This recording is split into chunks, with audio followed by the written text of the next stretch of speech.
Hello there and welcome to another live stream. Today we're going to be trying to finish up this Leprechaun.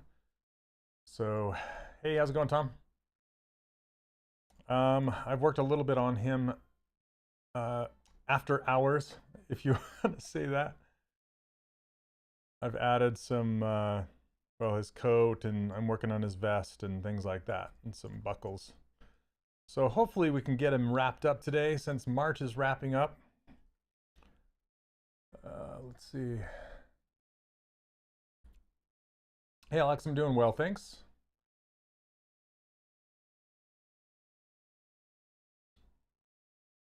All right, I'm just trying to share the stream.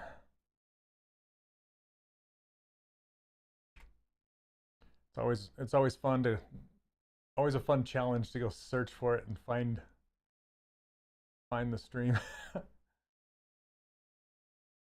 Sometimes it's there, sometimes not.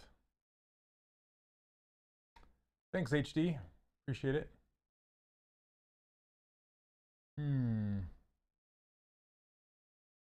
Let's see. And I don't think chat is showing up either, is it? Is there a big delay today? Oh, you're over on YouTube. There's a lot less of a delay if you watch on Twitch, Tom. Just so you know.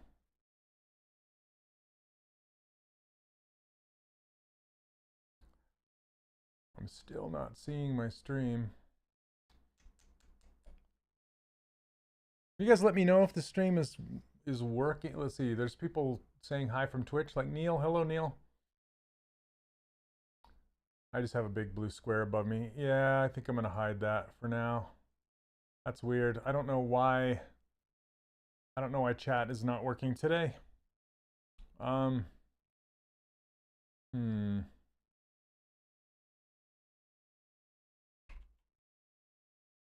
have a chat app. I might be able to pop over and just kind of hover it over my screen. We'll see if I can do that. Probably not. Okay, looks like I can't have chat on my screen today. I don't know why. Huh. Strange.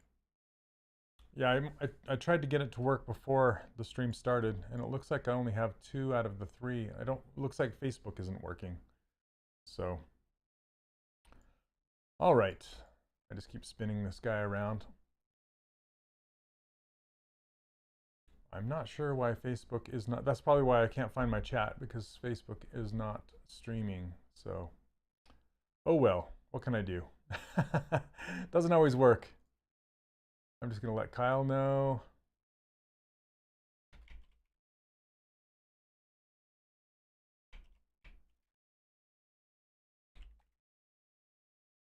All right. So we're just gonna get started. I'm gonna shut Facebook down for a minute. And check out my reference. And okay, so this is, I wanted to get it further along, not during the stream, just so I can hopefully finish it today. Hopefully in 2 hours I can wrap this guy up. I still have, I have the stein to build, the pipe to build, the hands to pose, some buttons to build, and I want to put some stripes on his socks there. Thanks, Alex. All right, so yeah, Twitch is probably the best place to watch a live stream. Very little lag over on Twitch. Okay. I'd like to 3D print him, yes.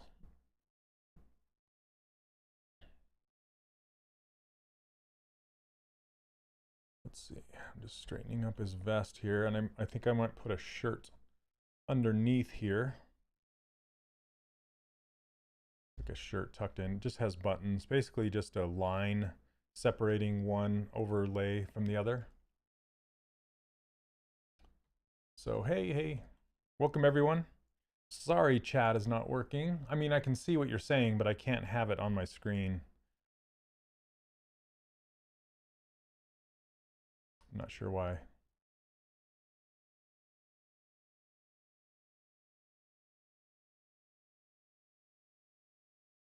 Oh yeah, Ian, how did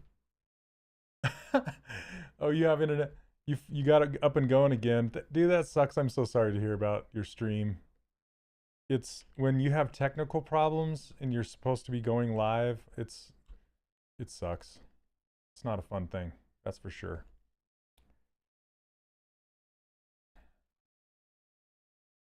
Okay, I'm not sure. I think I'm just gonna do simple buttons. Just kind of a just kind of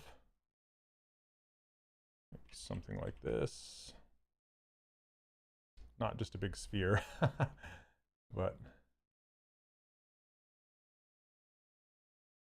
yeah, it does. It does. I think the thing that helps the most is it's okay, and there'll be another day, and just move on, kind of a thing. I mean, try. Sometimes I've gone pretty late as far as the stream goes. Like if it goes past 15, 20 minutes, then I'll just bag it, you know? So, thanks so much. Okay, I'm gonna split this off. Okay. You know, I haven't really done too much of my own design work before, and this guy is a kind of a combination of a bunch of clip art things that I found online, and kind of kludged them together, and it's been fun. Thanks, Anastasia. You fought it for an hour. Oh man, that's no good. That's like an hour of stress that you don't need.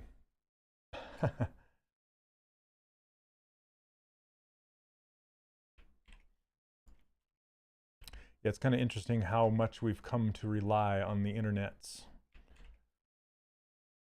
Whoops, let's see. Oh, it's got thickness, that's why. Okay.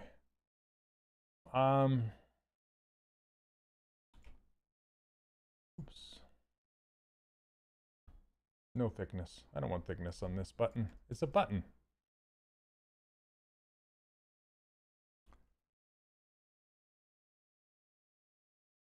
I found a new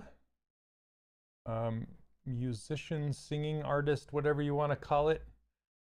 She's kind of a cross between like Enya and Sarah McLachlan, kind of.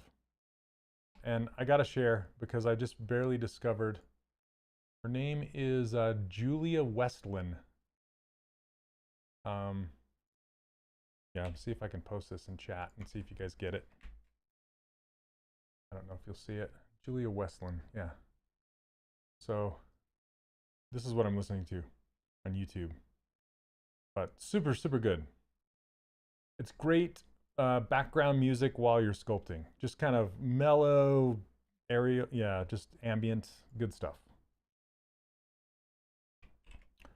Okay.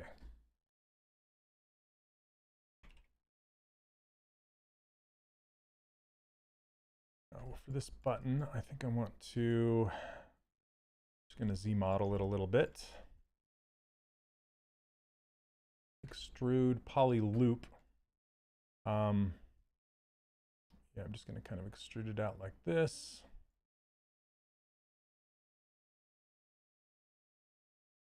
Yeah, no worries. Super good stuff. Right, Neil. Okay, I'm gonna insert an edge loop because I want a kind of a crease indent thing going around to split the two pieces. Okay, so now I want to pull that new edge loop that I just inserted. I want to pull it down to make a crease because right now it just essentially looks like this, which isn't bad, but I want it to be stronger, that edge around there. So how you do that is kind of pull this down. So in the Z modeler, you have to get right on that edge, is this thing called transpose edge loop complete. And what that does is that essentially masks the entire thing except for the loop that I select. Okay, so now I want to pull that down into downwards into the model. But you'll notice that this is kind of on an angle. So I can either try and get it straight if I hold down Alt and click on that, but you can see it's not really straight. So what I like to do instead is, let's turn perspective off. I move the camera kind of to the side, but I'll be moving blind, but that's okay. I just kind of drag it down blindly into the model, and hopefully it's good enough. And then I can kind of move my camera so I can see it from the top down to make sure I didn't skew it in any weird direction. Now we can turn on our subdivisions and take a look at it. That's better. That's kind of the look I was going for, a button like that. So that'll work, I think. That's a huge button. So let's make it brass and get it into place. Hey, Shane, man with an awesome name. Okay, let's fill this in with this gold, and we'll resize it. It's really interesting working asymmetrically. It's kind of liberating, I guess, in a way.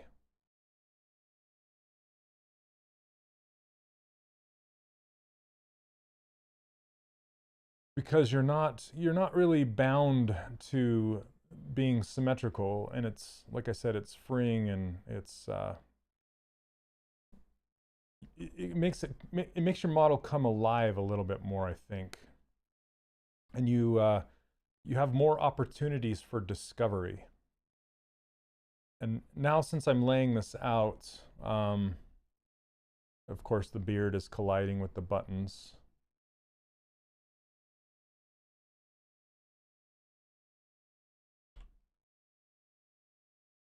So we're going to pull this out. I'm always terrified of breaking symmetry, but when I get into the swing of things, I find I actually enjoy it. For sure, Sumerian. Oh, Sumerian. Hey, dude. Guess what? I have your model printed. So we're gonna stop just for a minute. Yeah, we're gonna stop just for a minute because last week, if you guys recall, I've had 2 of my students model Thanos in the Disney Infinity style. Both absolutely incredible models. But when Sumerian last week reminded me, you know, Thanos would look good on my shelf, for some reason I couldn't remember that Sumerian had sent me his Thanos to print. And so I felt horrible. But I remembered, and I'm like, oh yeah, and I went and grabbed it and printed it. So it just came off the printer. I haven't cleaned it yet, but I wanna do kind of a show and tell and show you guys what it looks like just coming off the printer, because it's grand. So I hope you don't mind, Sumerian. And am I saying that right? Is it Sumerian, or is it, I don't, anyway. Or can I call you Mick? Anyway, all right, here we go. So I'm gonna switch to my webcam. It's a lot different, and my office is crap, but hey, that's the price we pay, right? Okay, let's see. I go to webcam. Full webcam. Okay, here we go. Oh, gosh. Holy cow. Hold on, I'm gonna change. I gotta adjust that for a second. Okay. Let me adjust my webcam. It's so bright. My eyes. Okay, hold on a second. Where the heck is it? I have too many things. Oh goodness. Well, I lost my adjustments. There it is. Okay, there it is. Crazy exposure. Installing updates. Oh gosh. Okay, well. Of course you're going to install updates.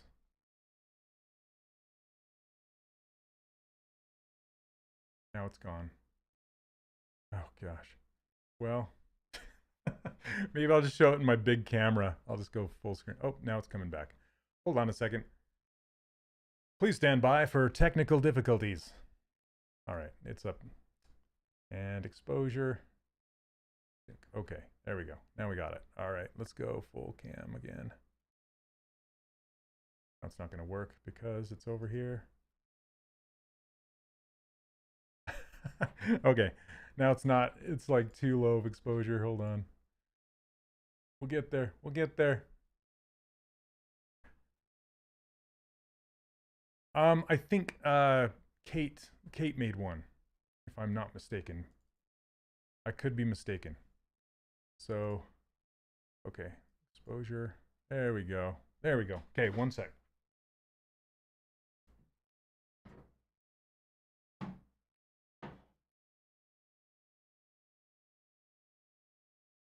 Check this out. Okay, focus camera. Do it. There we go. So the arms are down here. See that? Ooh. And then the big base is over here with his feet in the base. There it goes. Yeah. Focus camera. You can do it. And then here's his head if it'll focus. Hopefully it'll focus. Yeah. It still has resin on it, so it's kind of it's still wet and shiny, but I need to clean this up and then cook it.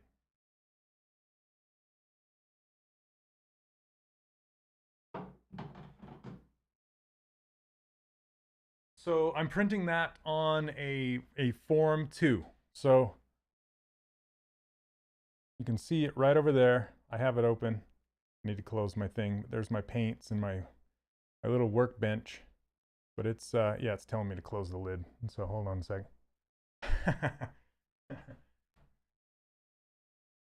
Whoever did that's a genius. You're right. Some goon.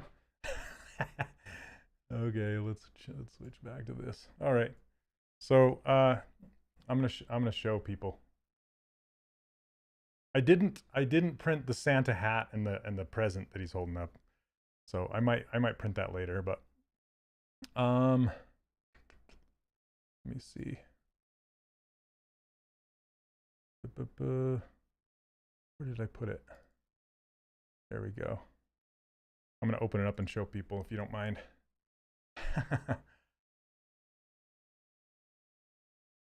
Yeah, gotta print it for next Christmas. That's how long it's been since you sent it to me. Oh, I haven't had my my printer going. So anyway, showing it off. There's yellow Thanos. Here we go. All right, awesome model, super cool. You did a great job with this. But this is what he's going to look like when he's printed out. That base is quite large. I would probably trim it down just a little bit, but I think it works for Thanos. It works. I'm also going to try to I'm going to try to print out another clear base to put up underneath here so he looks official Infinity, you know. So that'd be fun. Anyway, good stuff. Thank you very much. It's been a lot of fun. All right. I love it when my students send me stuff to print, you know, that's some really cool stuff to print. I have I don't have very many, but I have enough that it's awesome. So, or they print it themselves and send it to me. Are you making a small documentary of the process? Will you also be painting it? I will be painting it. I did not record the printing process of this one. I want to in the future, but I probably could record like cleaning it up, taking off the supports and stuff like that. That'd be kind of cool. So, okay. Anyway, thank you, Sumerian. All right. He's been a lot of fun. But yeah, I bought some paint just for him. Should go well. And I have this really cool airbrush that I found. So this is more story time. Is I used to be into airbrushing big time back in the 90s. So I used to have an airbrush company where I would airbrush t-shirts and motorcycles and cars and all that kind of stuff.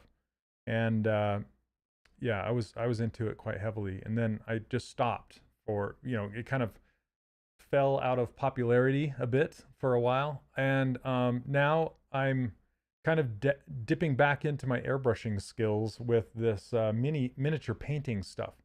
And I picked up a really cool airbrush booth. It's like a little portable booth that you can set up, and it has a fan on the back and a filter, so you can actually airbrush really small and tight inside your house. You don't have to go set up in some shed or a garage or something. So it's really, really small. And I found an airbrush that actually has a compressor on it. Like, when I started looking for airbrushes again, I pulled out my old airbrushes, and they're still great. I have an Iwata and a Pache and some other ones like that, but I was just looking to see what they had now.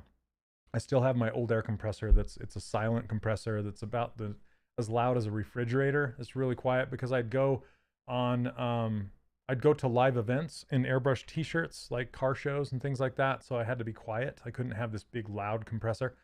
And anyway, I got to show you guys.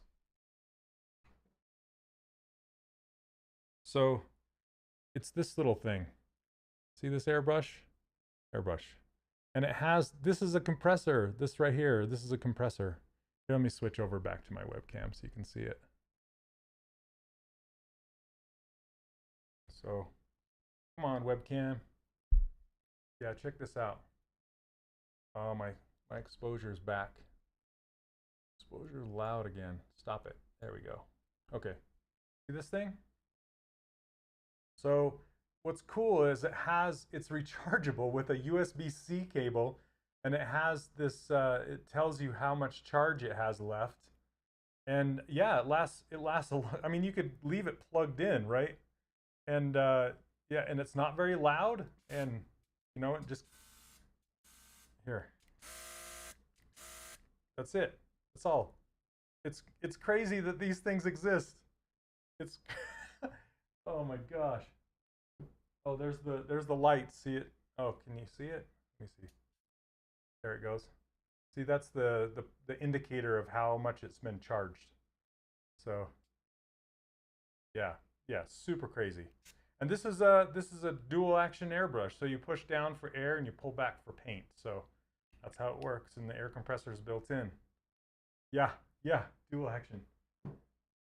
Yeah, what?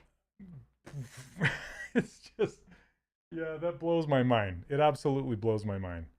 So airbrushing's come a long way since I used to play with them. Oh my goodness. And then I bought a bunch of paints from Hobby Lobby called Vallejo, and you can get those on Amazon too. They're pretty kind of hard to get-ish right now because everybody's home doing it as a hobby, but yeah, those are cool paints. And that was another thing, another student recommended those paints. You can water them down just a little bit with water, and yeah, it goes pretty good. I don't know if I want to do that. That's good. Can I post a link of the airbrush and the 3D character workshop one of these days? Sure. Yep. Yeah, once I get that going, I fully intend on recording myself, like painting with it and stuff. And I'm trying to think about doing one of two ways. Either I want to hang a GoPro around my chest, like on a necklace, you know, and so you guys can see what I'm doing. The second thing is, I've seen there's a traditional sculptor on Twitch. I'm trying to remember his name, but what he does is he has a harmonica holder around his neck, and he puts a camera in that harmonica holder, so people can see it and sit and watch what he's doing. It's super cool. But I'm not very good at airbrushing, but worked for a craft art company for a while doing caricatures and started learning airbrush t-shirts. Don't have space for even a small compressor. Yes. Yep. You need one of these. There you go. C. Notbush. Thank you. That's him. Yeah. C. Notbush. So that guy is incredible. He is absolutely incredible. I love watching this stuff. And he streams a lot. So he does commissions and really large sculpts. Impressed by his work, but yeah, it's pretty cool. Okay, I'm going to scale both these down at the same time. Those buttons are just slightly too big. I'm going to get him out of the way of his beard because I was going to move his beard around it, but I think what I'm going to do instead is move the buttons out of the way of the beard. So, yeah, he's super chill. That's a good way to put it. How do you thin your paint down for an airbrush? Yeah, you just use water. I use an eyedropper, actually, like an eyedropper, and I'll just get some water and just drop it down in there, and then I'll just get something to stir it with inside the little cup, and I'll just kind of. There's some paints that come pre-thinned down, but they're more expensive for the amount of paint that you get because they're pre-watered down. You know, it's like watered down beer or something like that, you know. So I like to buy the paint that's not watered down that you can thin, and then that way I can use the same exact paint for my regular brush painting at the same time. So yeah, that's what I prefer. Call me cheap. I don't know. All right.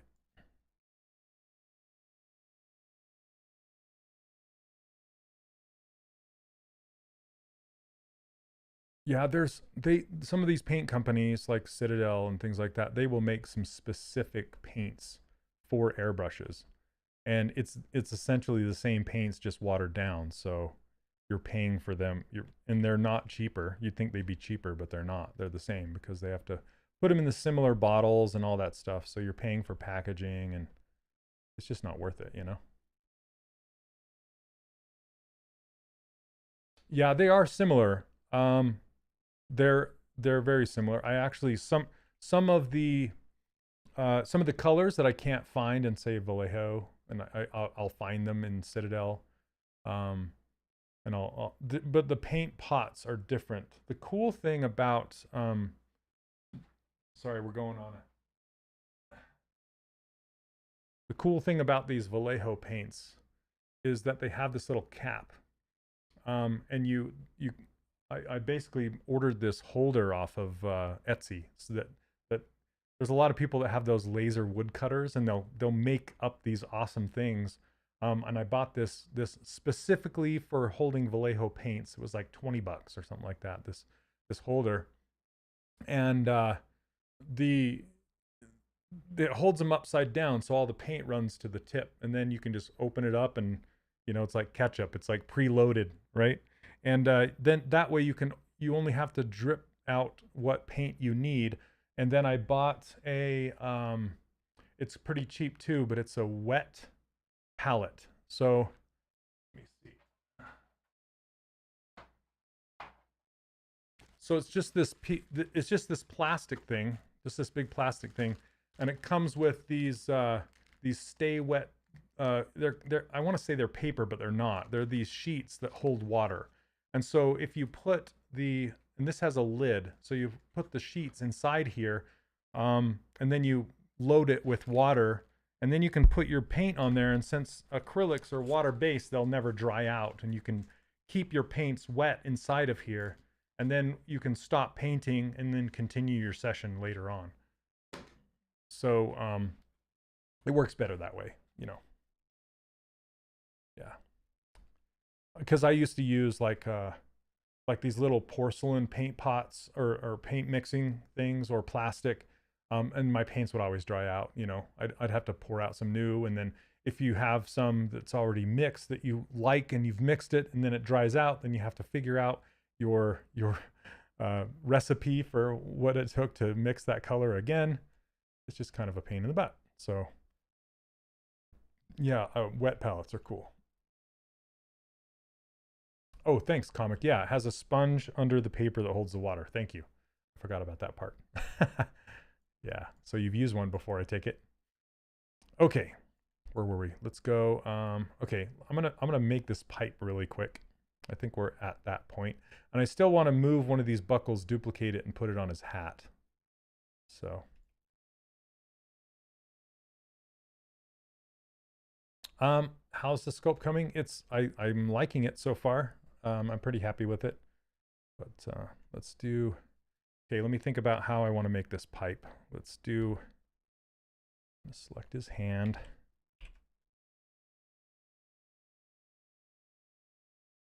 Oh yeah, yeah. So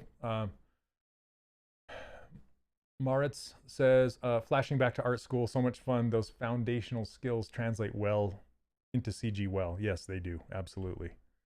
You know, that's the thing. I have to say, I've been listening to a lot of training, like course training and things like that lately. And one of the things somebody said is there are strategies. This comes from like a book called The Art of War. I can't remember who it's by, but there's strategy and there are tactics. And strategy you can take with you as a skill and use it in very many different applications. But tactics are like, it's like the technology. You know, I kind of look at it like the software, right? The tactics is kind of like the software. You can use Maya, you can use ZBrush. I mean, some of them are better than others, but the strategy is the art knowledge, right? So the knowledge of how to make hands. Once you know how to make hands, that will translate over to like traditional clay or drawing or, you know, ZBrush or whatever. And it's a good like strategies are good skills to learn, right? Like, so art, the basics of art is good, and design, things like that. So, and in my online course, I have a whole entire module dedicated just to design. Hey, Cinna, I'm doing well, thanks. And once again, I apologize that the chat is not working on my screen, but I'm still able to read your chat over, and Facebook is not working. So it's working on YouTube and Twitch. It's not working on Facebook, unfortunately, today. So let's split this. There we go. Looks like he's holding a snowball or something. Ta-da!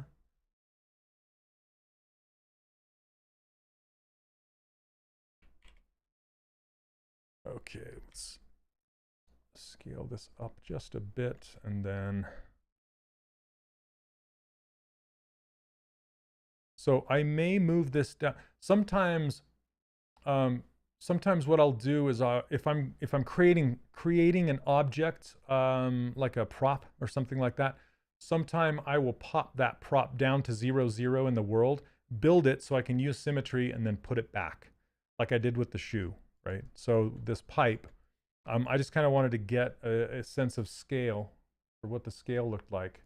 Then I can turn on the floor, and let's turn off perspective. I can move this, like set it so it's oriented with the world by clicking on this button. Okay, so it did put it sideways. And snap it, and then if I hit home, it's going to send it home. So 0, 0. There we go. The hand section in anatomy for sculptors a suit. That's actually where this hand came from. Is it's that hand from the course. Okay, let's see.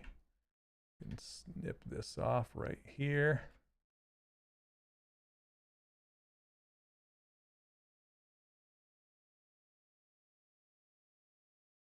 Yeah, anatomy for sculptors is great. A fantastic resource.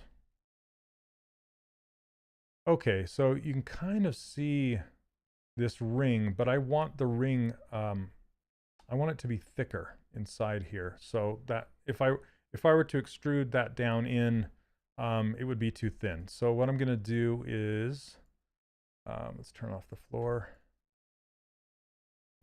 I can do this, it's called, where is it? Group by normals.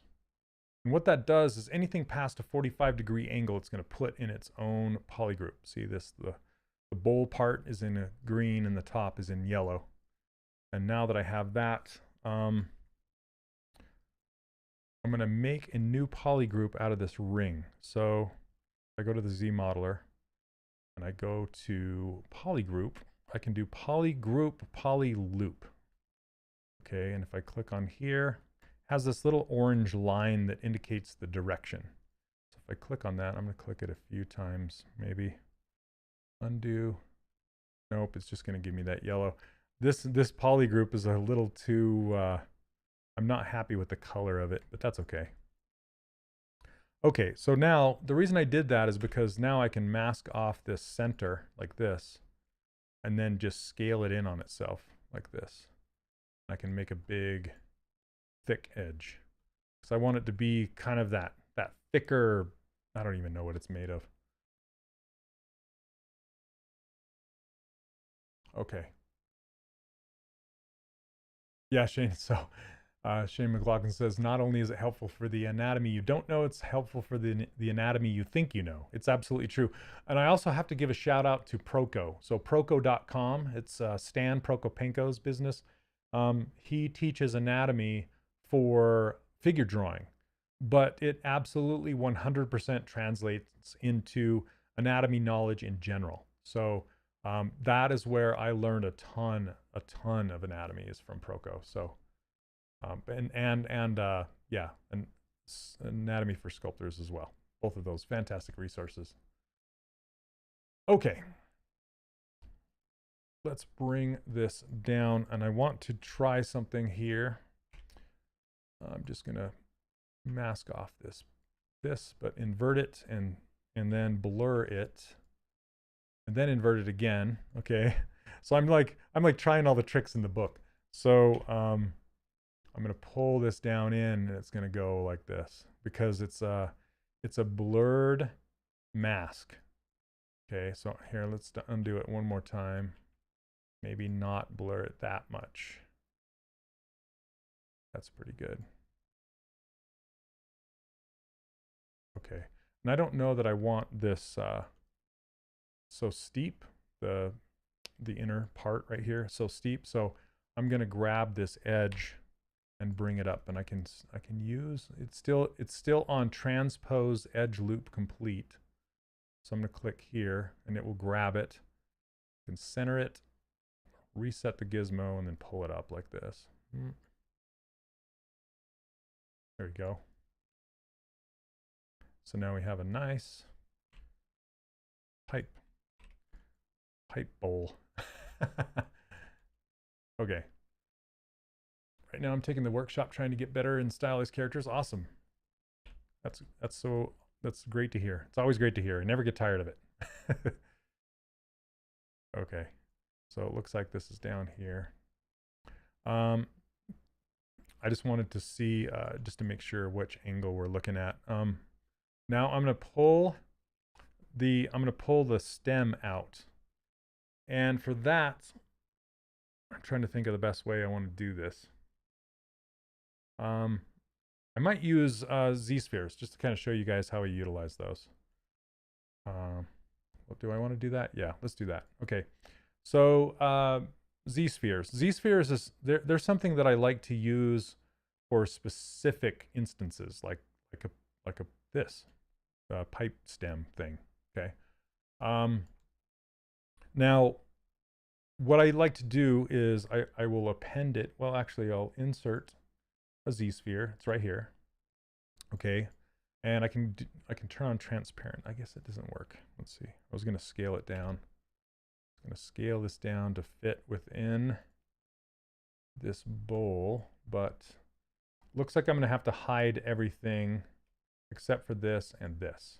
And how you can hide everything in your scene is all you have to do is hold down Shift and click on the eyeball of the currently selected subtool, and it will hide everything except for, and I'll have to turn on this and turn on this. Okay. Everything has anatomy. Once I learned that, my whole world changed. Yep, everything. You can block out anything. Like right now, you can essentially think about this like I'm blocking out this pipe, right? Okay. So now what I'm going to do is I'm going to build this stem off of here. Now, pipe stems aren't always necessarily round, so I might flatten it as it goes up to his mouth, but it's going to start round and go flat. But we'll see how we can get there. With Z-spheres, you can see that I changed to draw, which is Q, and I'm going to turn on symmetry, so you can now see these two red circles. When I get it to the center, it kind of snaps and turns green. Then I can pull this out like this and start drawing the sphere. And I can click on W to move this sphere. You can see it just kind of moves it out and makes a whole bunch of these little spheres in between the two spheres. Okay. And then I can kind of hook it onto the bottom of the pipe right here. And what I like to do is I like to put one at the end and one at the beginning. That way, if I want to taper it as it goes, I can taper it along without having a whole bunch of Z-spheres in the middle to interrupt, if that makes sense. Okay, so let's see. Thank you. I try to practice every day. That's good. Let's see. What else? What else? Can't wait to see your work. Yes. We tried the new Marmoset 4. Hey, Daniel. I haven't yet. I've been too busy sculpting. Okay, so see, I can taper it right here like this. And I want to make it much longer than this. So let's pull it clear. It's like the Gandalf pipe, so it's really, really long. I'm just kind of putting it, unhiding his head so we can see how big it is compared to his head, like figure out how long it's going to be.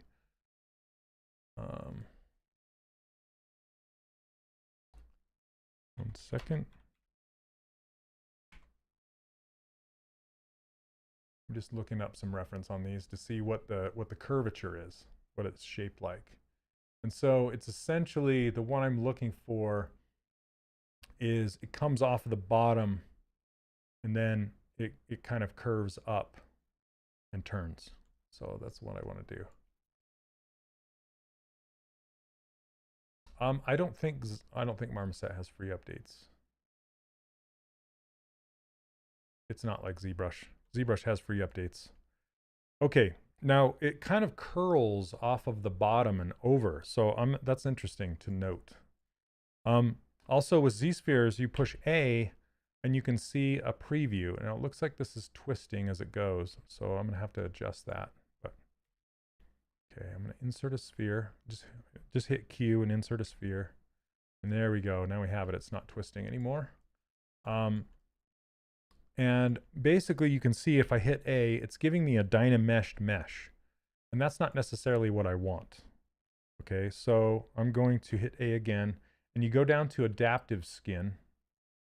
And you can see it says Dynamesh resolution. Adaptive skin is what you're going to end up with after you use these spheres. Okay, so I can take adaptive mesh, turn it to 0, hit A, and now it's not a Dynamesh anymore. It's a nice clean mesh all the way down. Okay, and you can also adjust the density. You can turn it to a 1, or you can crank it up to like a 4. And that just makes it so it will add subdivision levels when you're done with it. Okay, so I like to keep it down at 1. Okay. So yeah, that's the old way of using Z-spheres, but I still like it better. Okay. So I'm going to pull this down, and then I want to scale this one up to be the size of that bowl. Okay, I'm going to put it right there. And then, whoops, this one is the one I want. I'm going to make it come off of the bottom like that. Now you can either grab the actual Z-sphere itself, or you can grab one of these bones, and they do different things based on what you grab. So now I can hit A to see what that looks like. Okay, now I can insert one more up here, one more up here, and we're just going to make this bend as it comes down like this.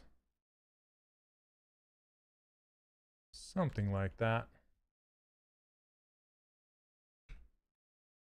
And then we'll go through and smooth this out so it doesn't have those kinks when we're done.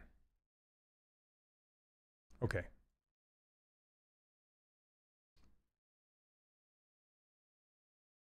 Use my stimmy? I don't know what a stimmy is.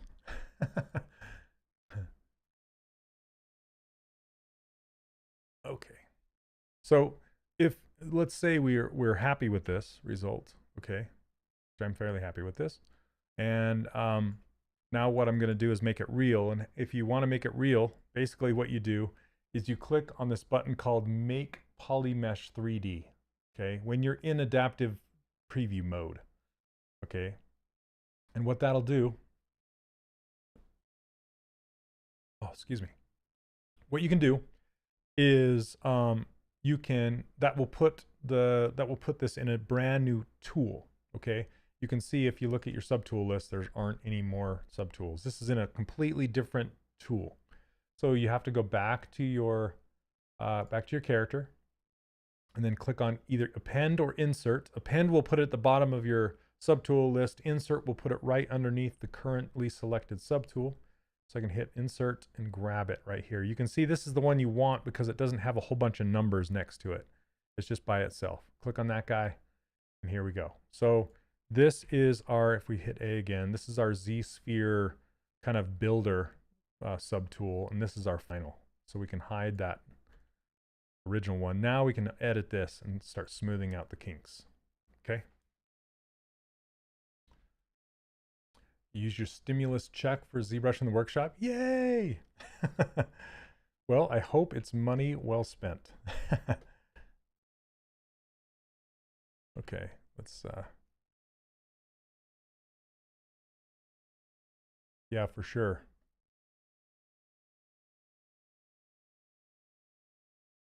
Okay, so that's basically if you start to smooth, okay, you hold down shift, you start to smooth, and then when you let go, it will relax instead of shrink it. And then if you accidentally shrink it too much, you can just grab inflate and just run it over that area again. And so I kind of want to inflate it more, shrink it down.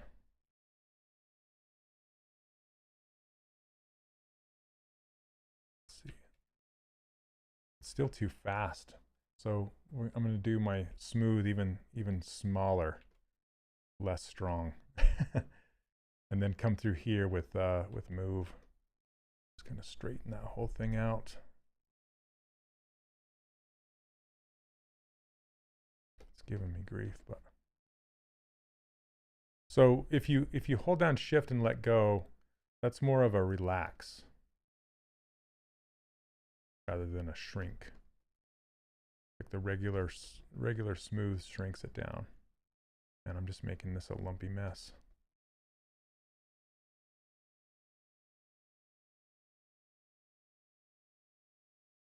It's gonna have to do. Okay, I'm gonna put it all in one poly group.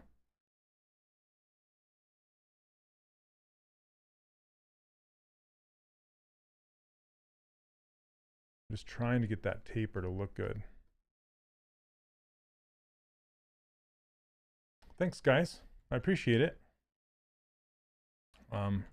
Those of you that can't see chat, there's just a few people over on Twitch saying that they enjoy the course. I really appreciate it. And what course they're talking about is the 3D Character Workshop that I teach online. You can find that over at the 3dcharacterworkshop.com right there.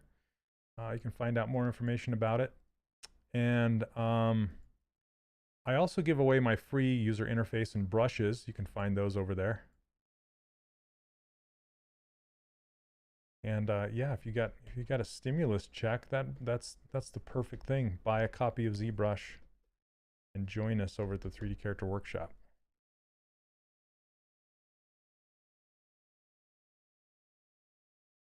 Those of you in the US that are getting stimulus checks anyway.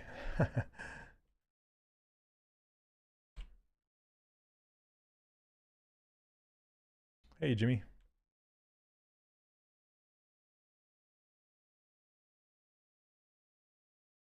All right, save. Oh, we're saving Thanos too. Hey, Ryan, how you doing? Doing well, thanks.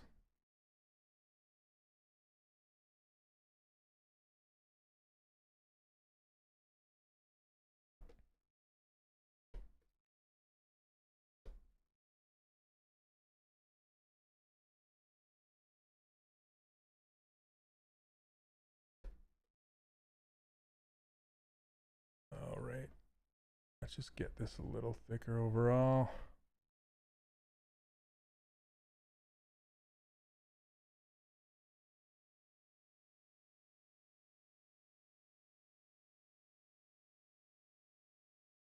There we go. Nice little pipey. And then I kind of want to blend these two together and then remesh it. Love your workflow. It made it easier and also made me realize how bad I was doing. You know, it's funny because I didn't really come up with that workflow until the very end of Disney Infinity. Because we were using a lot of shared assets to make those characters, so it didn't make sense. But starting fresh, it really makes sense to block out your character, you know. Okay, I'm going to subdivide this once and then delete the lower.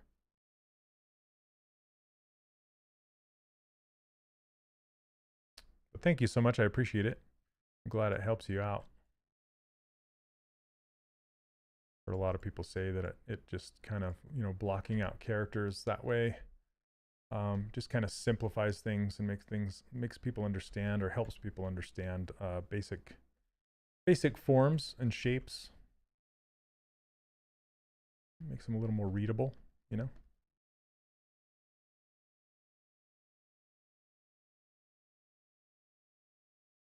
You have to do it to actually develop it. Yep. It's true. It's true. I can actually remember almost to the day the epiphany that I had when I was, because I had a whole bunch of those old Preston Blair books, you know, those how to draw books and how to animate books, and when it comes to animating, the animators have to make sure that the characters are on model, which means they have to look the same. They have to look like the same character in every single frame, right? So they found that the best way to make sure that their characters are on model is to measure. And they would measure using primitive objects. So they'd break the characters down into super primitive shapes. And as long as they got the like the mapping correct, like the locations of where everything exists, like the head, like the eyes and the nose, they got all the placements correct and the distances correct, then usually the character would look like it's on model. And when I studied those, because I was in animation for a long, like 5 years of my career. I was an animator, and so I would study his books, and he also had some books on character creation, and he always did the how to draw, you know, and he would break down his characters into those super primitive shapes. And I'm like, you know, I wonder if that would work in 3D. I wonder if you could like use spheres and simple shapes like that to break, you know, to block out characters with, because I came from a box modeling background where you start with a box, like a literal box in like Maya or something like that, and then you select faces and then you extrude them, and you basically grow it like a plant or something. You're growing it out and growing it out, instead of using primitive objects where you're grabbing a sphere and stretching it, and that becomes the thigh or the leg or whatever. You're actually growing it out. And so I did the primitive blockout thing, and it worked. And I was like, oh my gosh, I got to tell the world. You know, I was super excited that it worked. That it was indeed easier, and it broke down the character in a much easier way.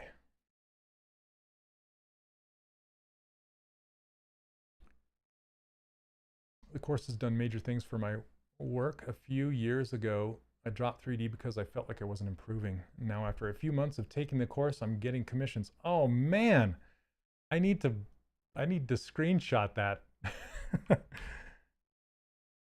I'm copying that down. Sorry. That's a great testimonial. Thank you so much for that. I appreciate it.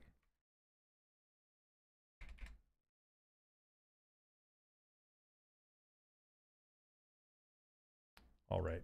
Well, thank you for that.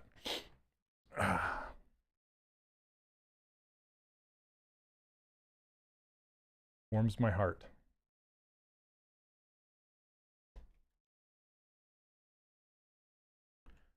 Okay. So let's fill this. Let's move this. I think we're ready.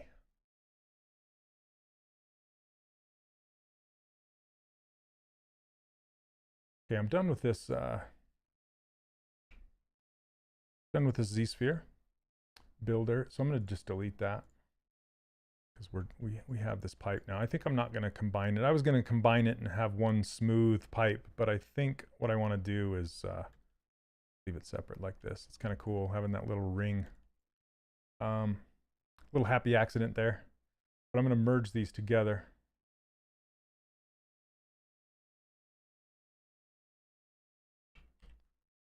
Okay. I don't know why one, it looks like it's masked, but it's not. There we go. Weird. That was strange. Yeah, Max, come join us. Thanks so much, Shane. I appreciate it. Okay, I think I'm going to make this brown, though.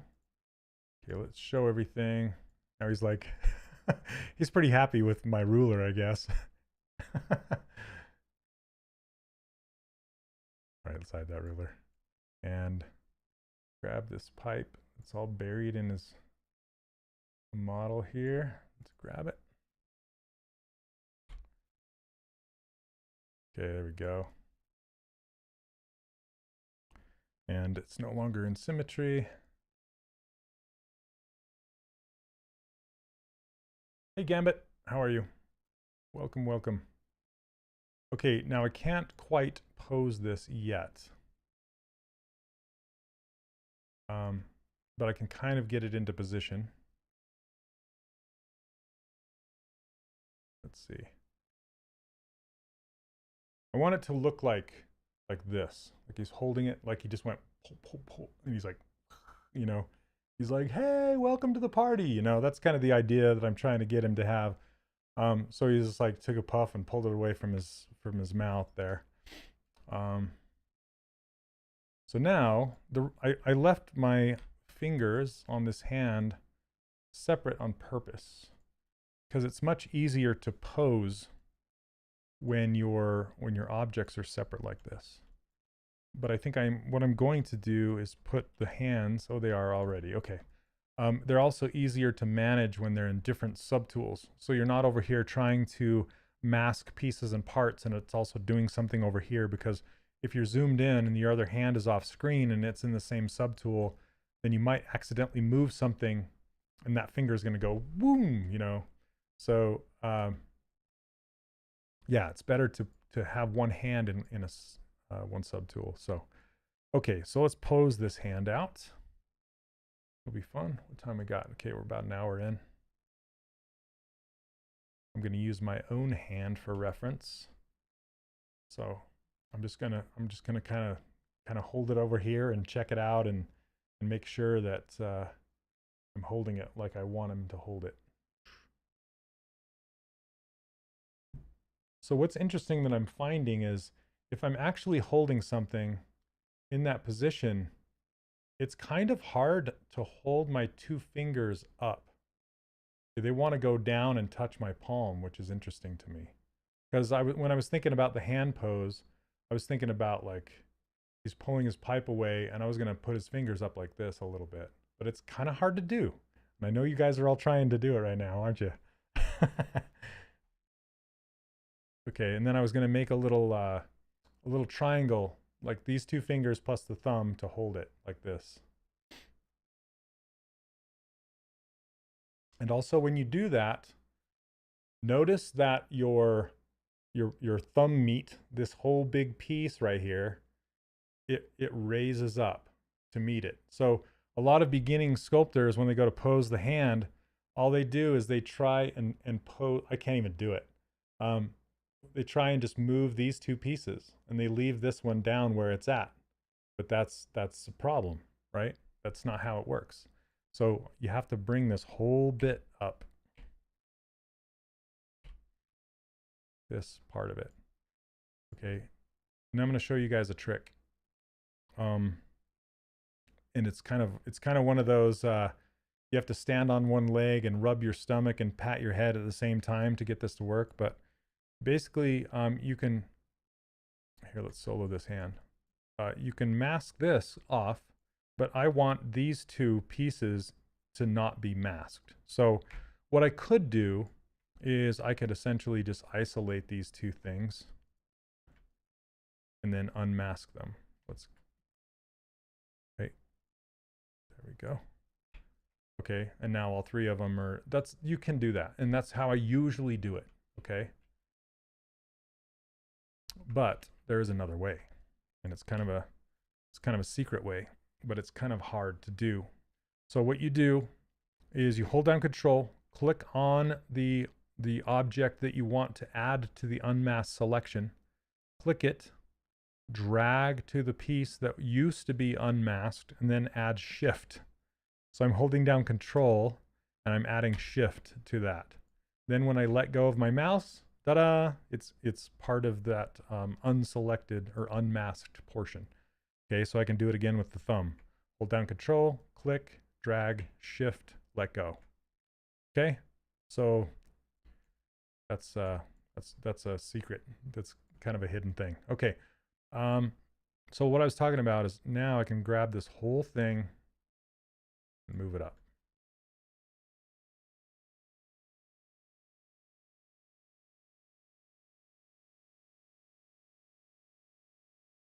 Okay, let's see.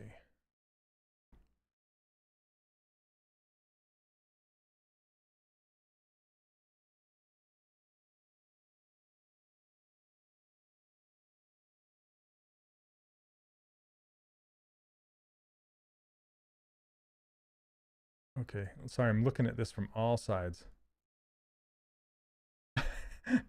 You got a robot's after you, Stoic. Okay, so we can do that again with this finger. Just go like this.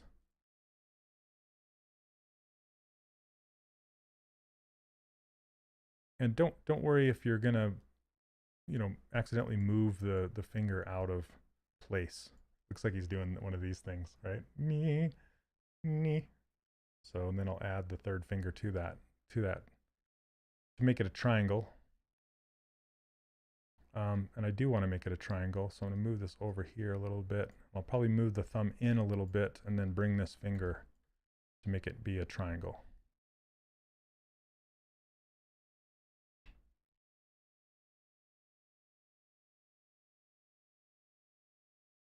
All right, Ian, thanks for hanging out, man. Hopefully your internet will stay good.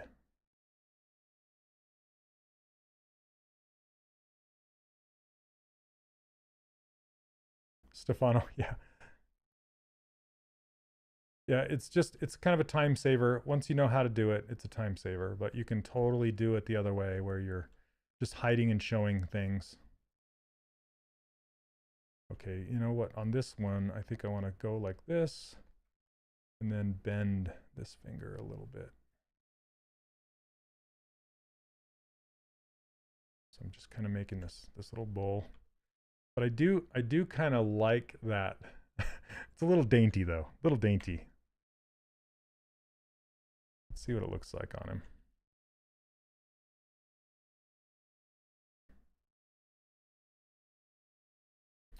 Okay, let's move this pipe into where it should be, which is up here in this. Yeah, see, it's a little dainty. Italian. Okay. So, and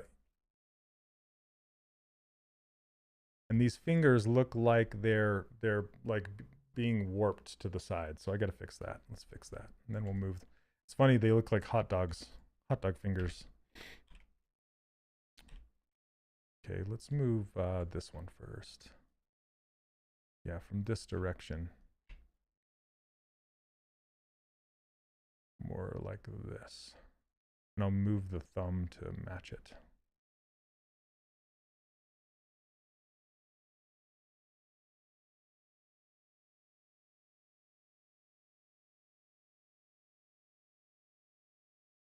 Okay, and sometimes you just gotta mask, unmask, mask, unmask, and do it over and over and over again until it works. Till you can get it to where you need it to be. Don't be afraid. Okay.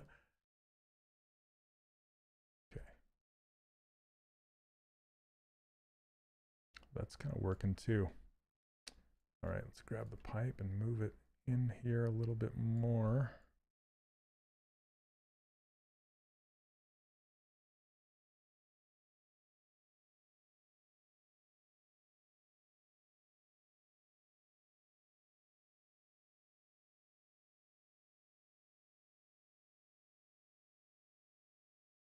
What are you saying? Can you imagine the power we'd have if they implemented weight painting for Z spheres as rigging tech?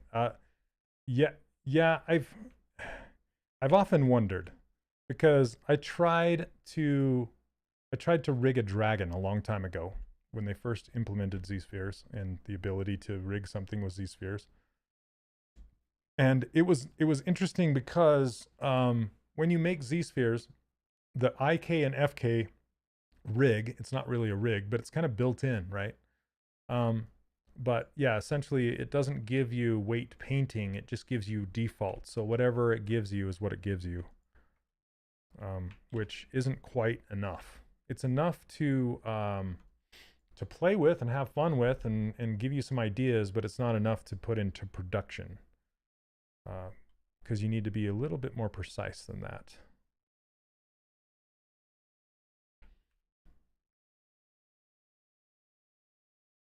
Okay, I don't know why it's doing the whole thing. I gotta just mask this first. Oh, come on.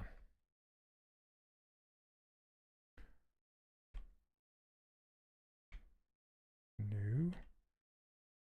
Okay, I don't know why it's not working. So my little trick just decided to stop working. So I'm gonna have to go back to the old way I was doing it. And, oops. There we go. And that trick only works when the gizmo is showing, by the way. It doesn't work when it's off. There we go. That's feeling pretty good. Hey, what's up, Gaming Mania? How you doing?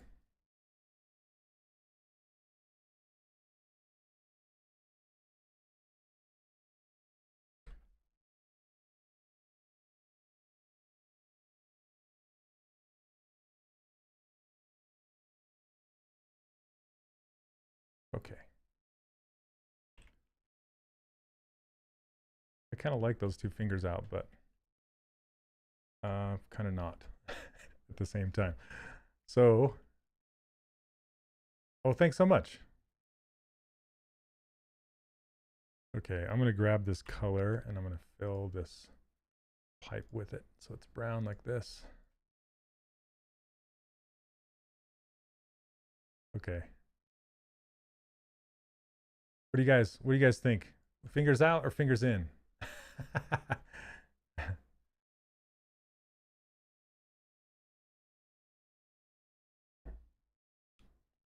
I'm sure there's some level of complexity incompatibility. That's why it's not there yet. But with the rise of miniatures and 3D printing, I have hope. So just so you know, though, Ryan, we posed every single Disney Infinity character inside of ZBrush with the posing tools. And this is before the gizmo. This is pre-gizmo. This is a transpose tool. So I don't know that it's necessary, because once you get used to posing in ZBrush, like I am with these fingers right now, it's okay, especially if you're just doing stuff for 3D printing and whatnot, because you're not animating. Rigging is a big job, right? To rig a character and do all the weight painting, it's a lot of work. So I think it would be really cool to have, don't get me wrong, but at the same time, it would also be like possibly unnecessary, unless you could get the weight painting and the rig out of here, like over to Maya or something like that, that can be utilized in animation. That is where it would really shine if it was possible to do, right? Because then it would be worth the time and extra effort it would take to do it. But to do one-off poses for toys and things like that, I don't know that it would be necessary.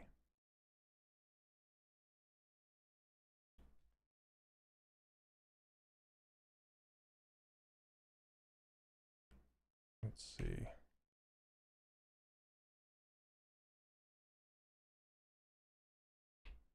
Yeah, it's still not working. It just decided to, it's like, you know what? I'm done doing that trick for you.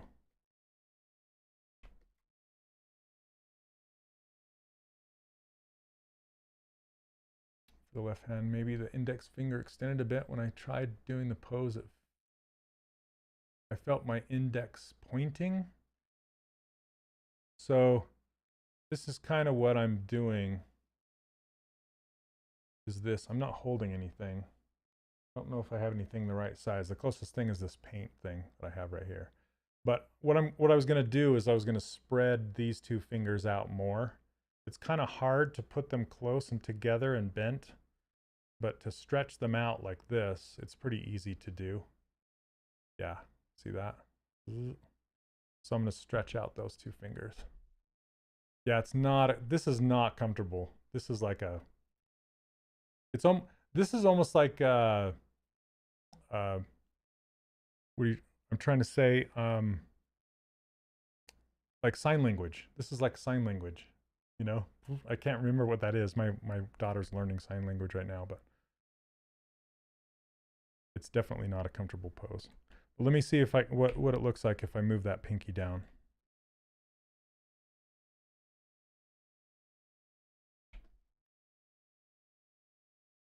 When in down, pinky out.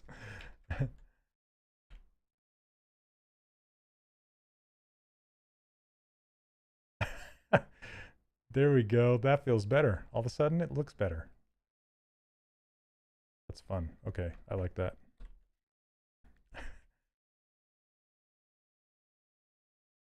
You just welcome. Oh man. Let's move this one too.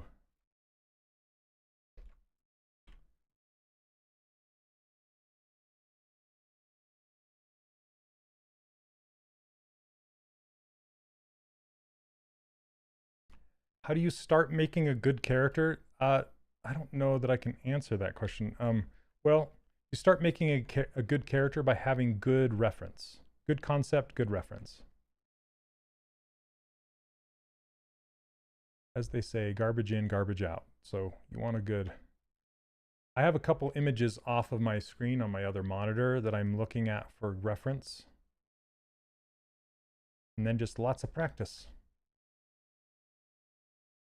Okay. This has this weird thumb bump happening now. I don't know what's going on there. Go. Hearthstone music, yeah, for sure.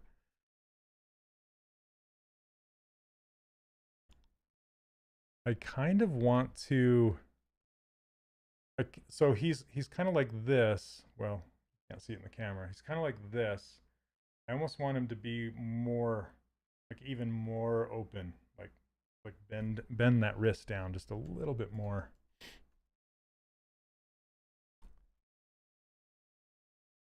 Let's see here.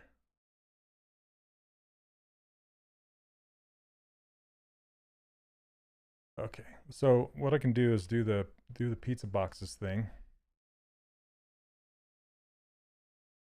This and clear it. Then I can add this guy and this guy. I just because I don't want his pipe in his kind of in his face, I guess. So I'm looking for ways to kind of break it out like that. Then it makes a better silhouette. See?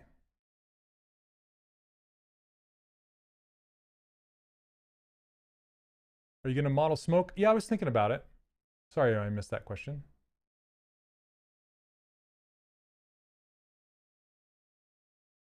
Okay. Yeah, I kind of like that better. So what do you think, Neil? Do you like that? Do you like the Julia music? Whoops. I didn't mean to do that. I need to redo it.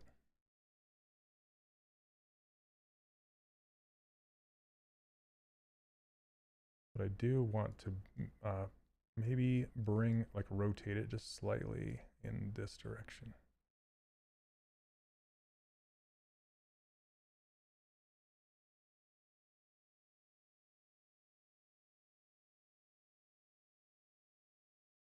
And it is blowing hard outside right now here, so I hope my internet doesn't pull an Ian. Okay.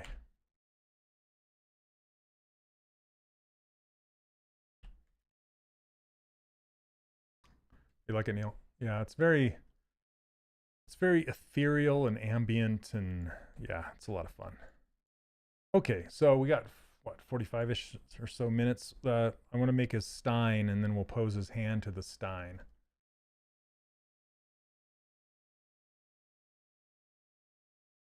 Oh, is it super windy in Denver? Well, I'm one state away from you. I'm in Utah, so.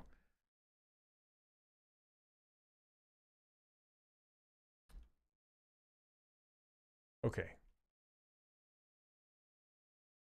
Let's make this stein. I have a couple ideas that I want. I think I want to make it metal. Like a pewter stein, right? Made of pewter. It's like a soft metal.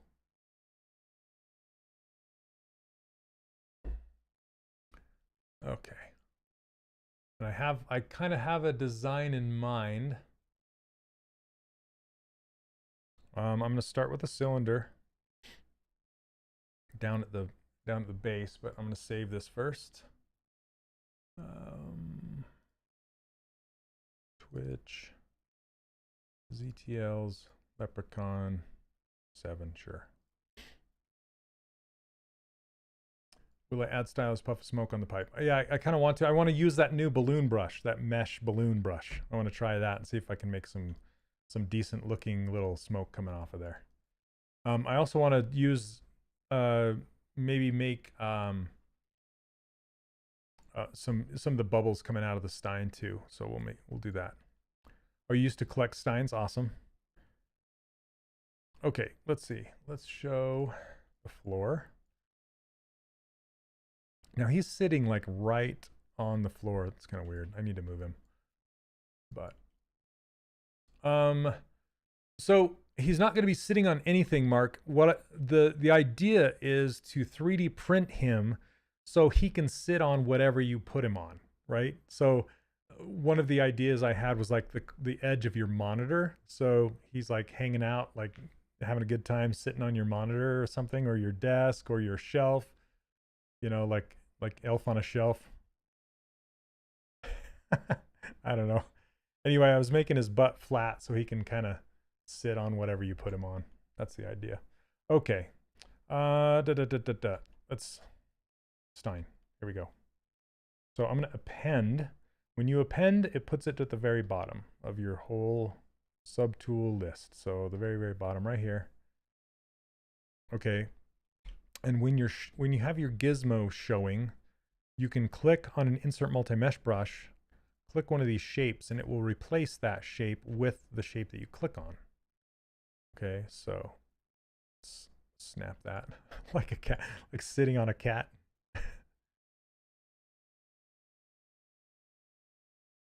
Okay, I'm gonna make it kind of large-ish. Let's make it gray. Okay, and I'm gonna change it to like this material, and then I always forget, I need to save it with this turned on, but if you go to render and you go to preview AO, you can turn on occlusion. I like having that on. Oh, he sits on everything like a cat sits on everything. I got you. Not like this little guy sitting on a cat. I got you. All right. Taken out of context, you know, that's how it goes. Okay, here we go. So essentially, all I'm going to do is just kind of extrude a whole bunch of stuff using the Z modeler brush. Make it about, oh, yay tall. Yeah, he would get thrown and crack. Okay, so I'm just going to insert a bunch of edge loops here. Okay, so this one will be for the top. The bottom will have a couple. This one, and then one more about here. That's where the handle connects, I believe. Need to look at some more. Let's see.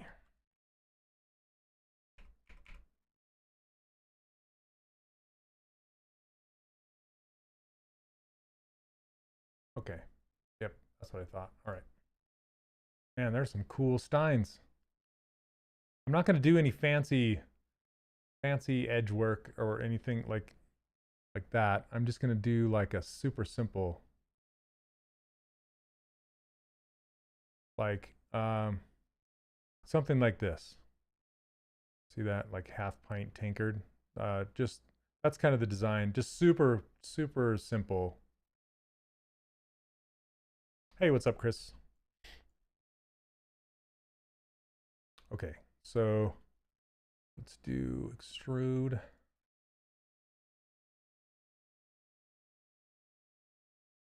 There we go. And I want to extrude both of these at the same time, so I'm going to delete this one for a minute. Extrude this one out. And insert an edge, maybe like this.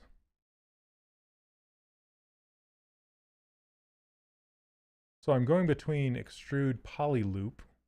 That just makes it so I don't have to create a whole bunch of poly groups. Okay.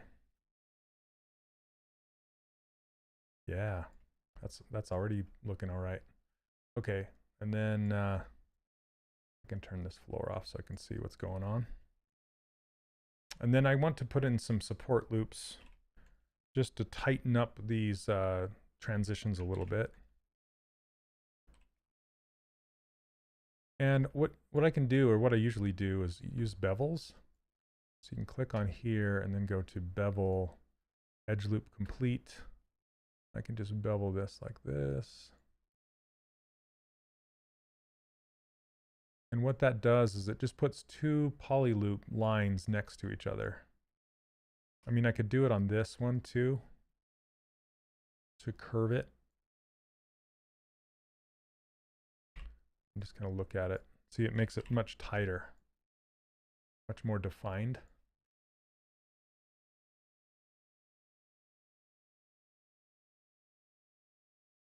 And I can uncrease all. Because I want to do this with supporting edge loops. I don't want to do it with creasing. And the reason why is because creasing is just too sharp. Just makes for too sharp of an edge.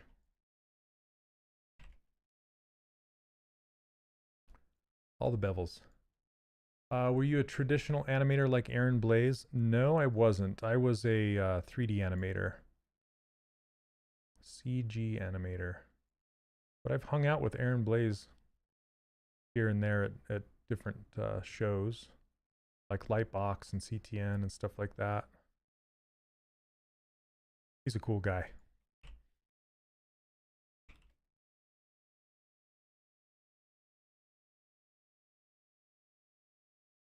Okay.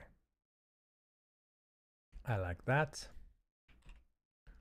Now for this top, I'm going to kind of do, whoops, I'm going to do the same way I did the bowl on the pipe,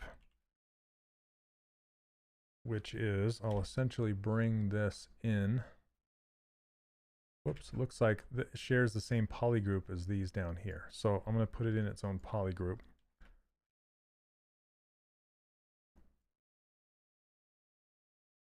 Let's hide this. There we go.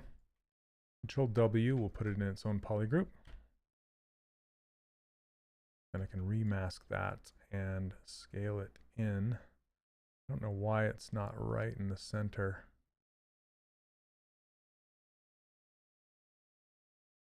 Turn on symmetry. So this is how thick the edges are going to be. I want them pretty thick because I'm going to 3D print this.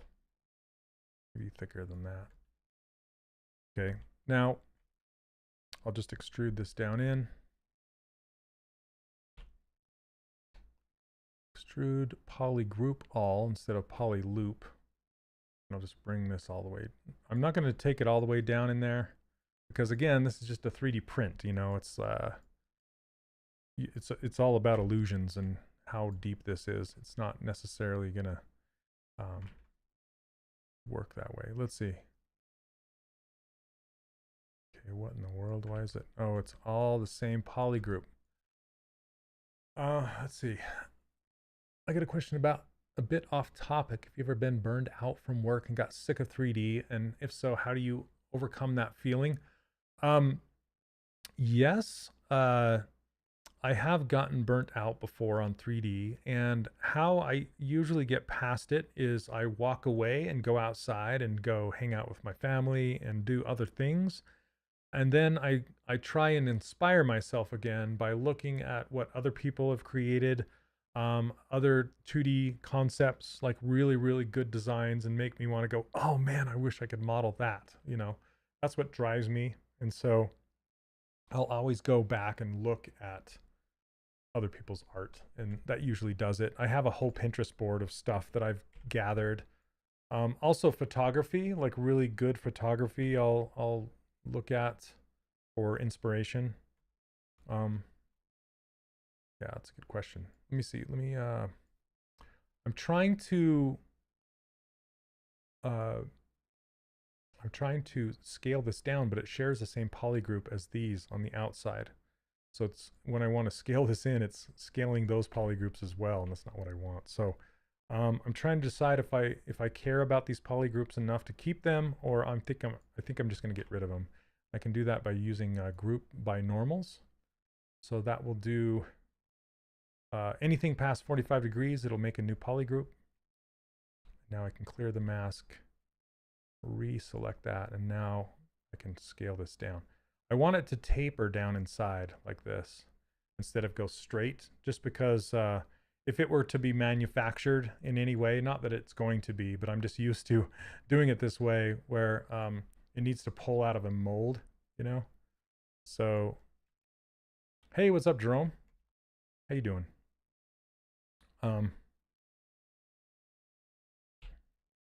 Yeah, it's a great question. Great question. So, yeah, like I said, it's always good to go look at and I've said this to my students before too. Don't look at ArtStation. Well, it's really, really hard to do, okay? But just put yourself in the mindset of go to look at ArtStation to be inspired, not intimidated, okay? It's a huge difference in mindset, right?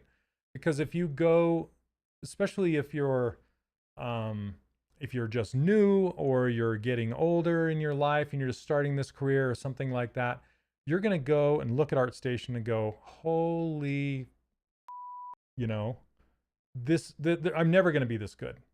And if you think about that yourself, you'll never be that good. But everybody is on their own journey and on their own place. Not everyone is at the same starting point and the same finish line.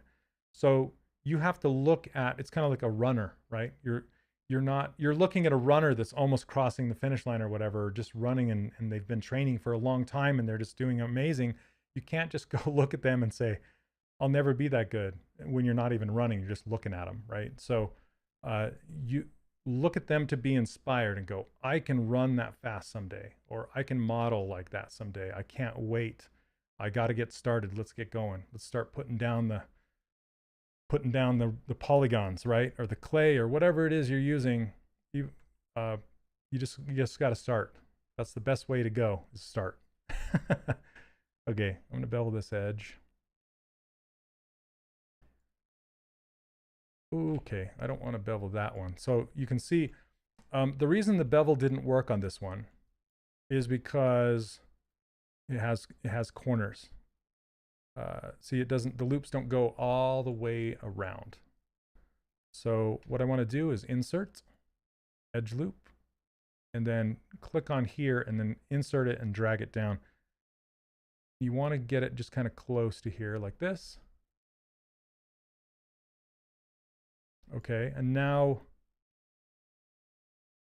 And now it's just kind of close to here. You can hold down Control, click on this, and then scale it in, and now you have your bevel.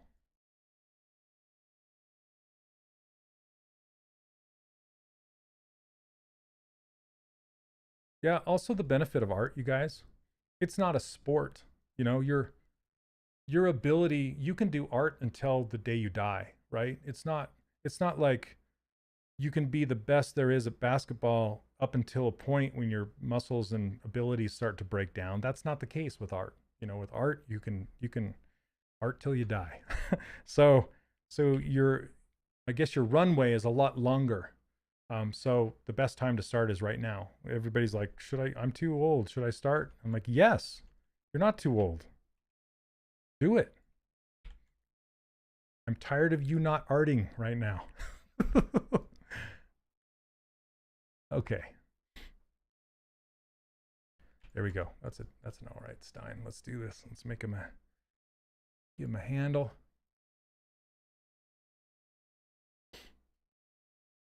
Build a fandom by letting people grow with you. It's always a sense of pride when they can say they were there with you from the start. Yay. Yes, absolutely, Ryan. 100%. Never get tired of listening to your advices. They always help. Yeah, no worries, Jet. All right, Ryan. Take it. Let's see. Okay, let's get it. I got to switch back over to skin. There we go. It's a pretty good size. I'm just trying to figure out like his hand compared to his to this stein. Maybe something like this. He's got. And then I was going to make it so it's not so straight. Give it some character. That's another thing us humans tend to do is stick within boxes and boundaries, right? You want to make everything perfect, but the perfections lie in the imperfections. So, like for example, I want the stein, the bottom of it to be fat, and just have some character to it, make it more organic and not so straight up and down, you know? So let's widen this bottom out. And then we can give the belly, like make the belly bow a little bit. That'd be kind of fun. Let's see, I'm going to insert an edge loop here.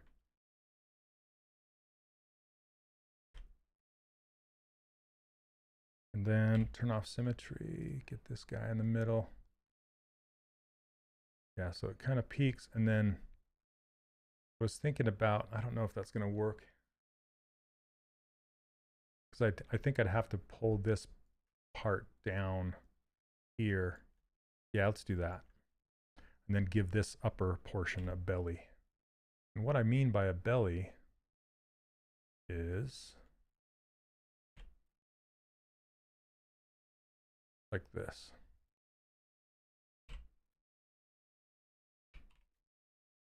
Yeah, it's kind of fun. So this kind of has a base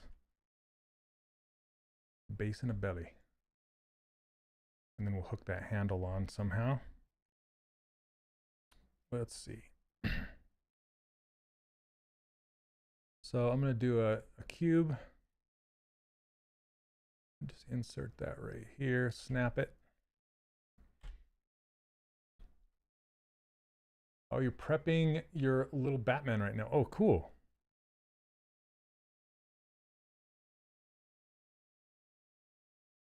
Let's make this handle something like this. Let me see. I'm just trying to, yeah, I'm going to try something. I'm actually going to leave this cube because I want it to draw on.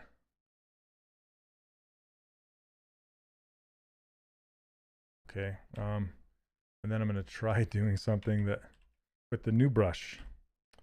B, is it M? Mesh extrude, proportional depth. Let's try this one. Oh, that's a circle. I don't want a circle. Okay, here. I want the one next to it, mesh extrude. Okay.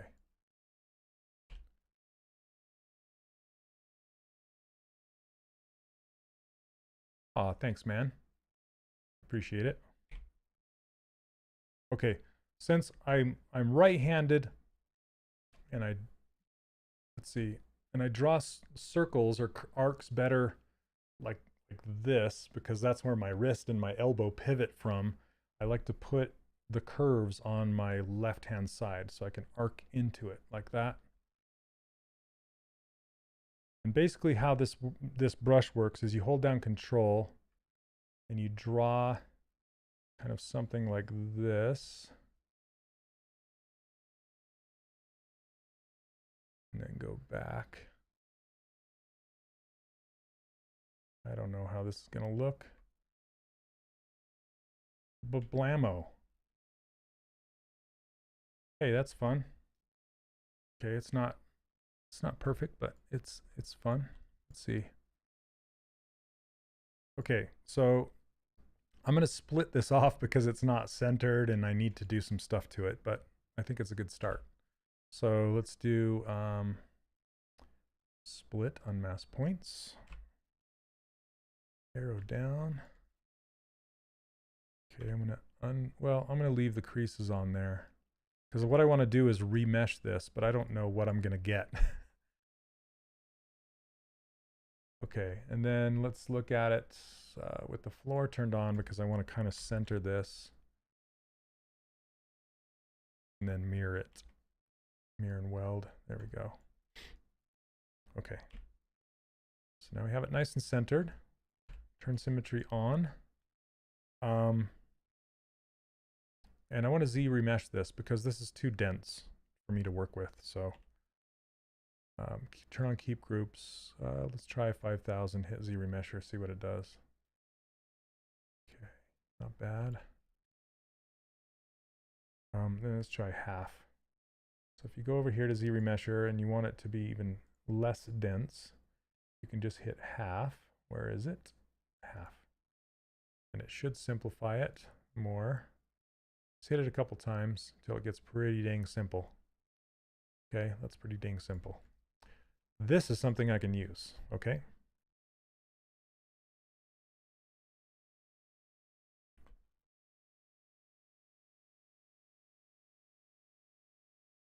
I can just work that where it connects to the stein a little more. I'm trying not to introduce warbles. And then if you want, you can kind of, I don't want it to be the same thickness all the way through. And this gets a little too wide for my taste back here, because it's like, how is his hand going to fit around that? So I'm going to just make it so it looks like a handle that can be used.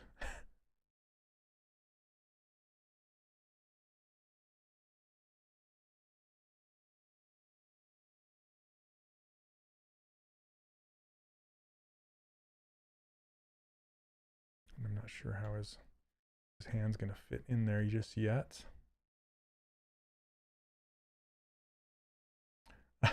Yeah, a bit of imperfection probably brings it closer to real mugs, that's for sure. Because aren't they all like hand tooled and chiseled and hammered and all that business?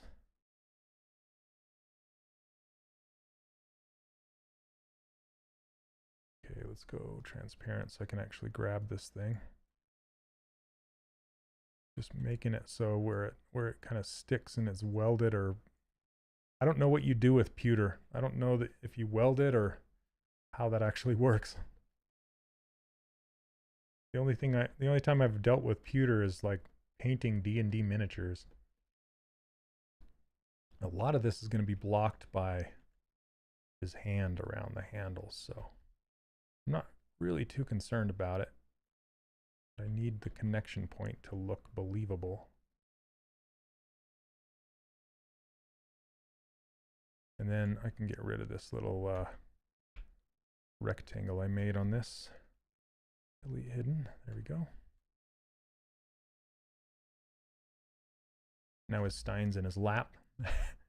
Okay, let's Let's thicken up this handle a little bit. But like I said, I kind of want to go from thin to thick to thin. So where it connects to the stein, oops. Okay, it didn't do it. I'm glad. I'm like, it's gonna draw another thing. Okay. Oh, you don't see a lot of people holding that handle itself, but it's looped around the hand grasping it. The actual cup. Ah, yeah. Yeah, like the one I'm looking at. I mean, that one really doesn't lend itself to holding, right? Especially the more ornate you get, like these, the crazier it would be to hold. So what I was thinking about doing is making one a little bit more usable, like this one, less like, you know, I was going to square it off a little bit, make it a little more usable, and then put his hand around so he's like, hey, you know, cheers, mate. All right. So this one's kind of a combination of between the two.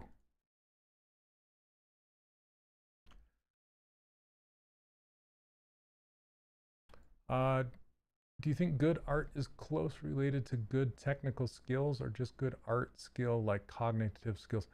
Well, I kind of talked about this earlier, comparing it to strategies and tactics, like in war. And this comes from the book, The Art of War. And there's strategies that you can take with you and use over and over again. And I feel like that's kind of art skills, right? Like your anatomy knowledge, your design knowledge, all that kind of stuff. That's where your appeal comes from.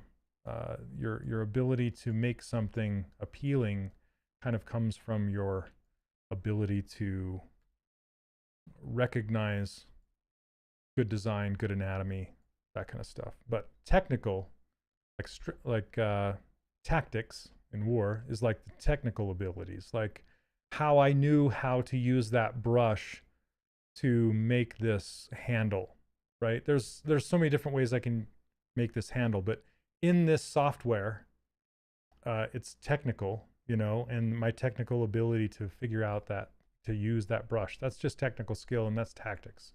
And tactics change. I could make this in other programs, but I'm using the same design knowledge, design skill, and my ability to check out reference and design it that way, both ergonomically and with appeal and design. So I don't know if that answers your question. Sounds like a bunch of Haddam to me, but I believe it.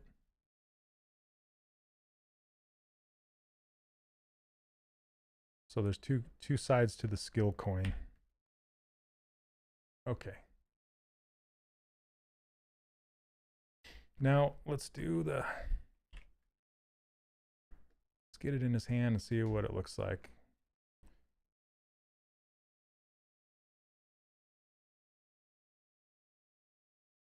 Okay, I'm going to merge these together so they're one unit. And then it's cool that the gizmo is right where the handle is. That way I can make sure symmetry is turned off and I can put it up in his hand. Whoop.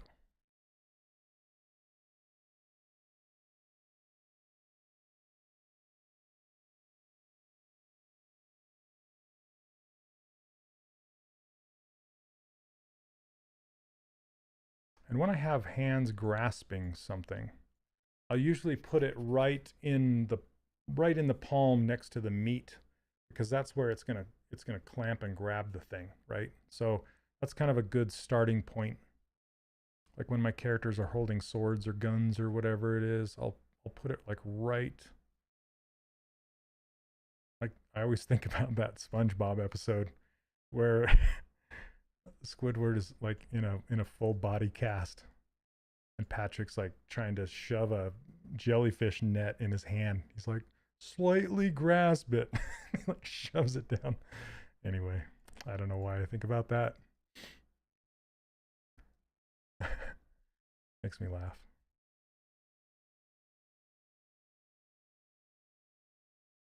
I have a stein somewhere. I should go grab it. Okay. So now I'm just looking at it from design perspective. Because I was thinking about putting it in his hand without thinking about where his hand was first. Thanks for the answer. Again, really great analogy. Love it. So both help. Execution versus knowledge. Yep, completely answers it. Wanted to know your approach on it.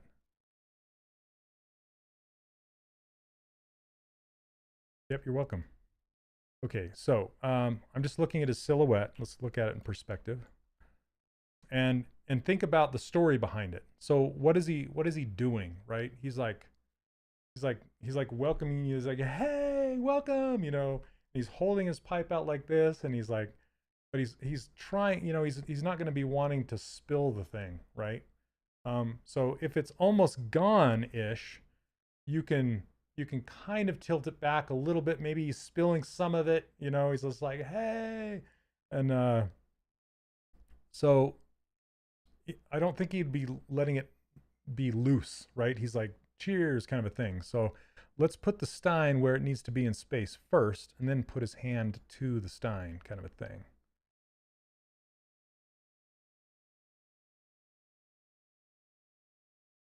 That's a better way to go.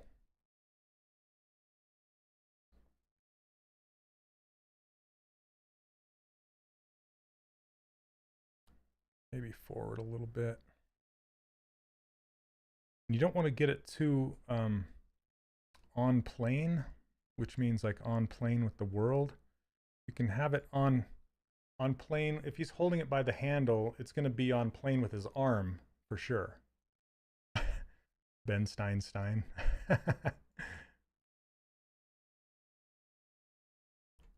So what I mean by that is you can kind of see his hand like this, but I'll have to, you can continue up through his arm like that, but then like, is his hand going to be like this or like this, you know, like most likely like this, because he's holding it up and out. It's not like, it's not a pole or a sword or something like that. It's a beer. So he's like, yeah, you know.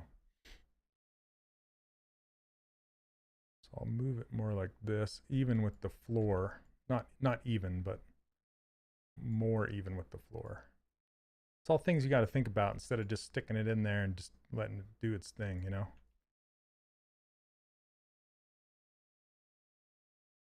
Yeah, all this comes from me animating in the past. You know, because you got to think about the why behind everything. Like, why is he doing that? He's not just doing it to do it. He's got a reason. There's a story behind it, you know? And when you add more story, it just makes it more believable.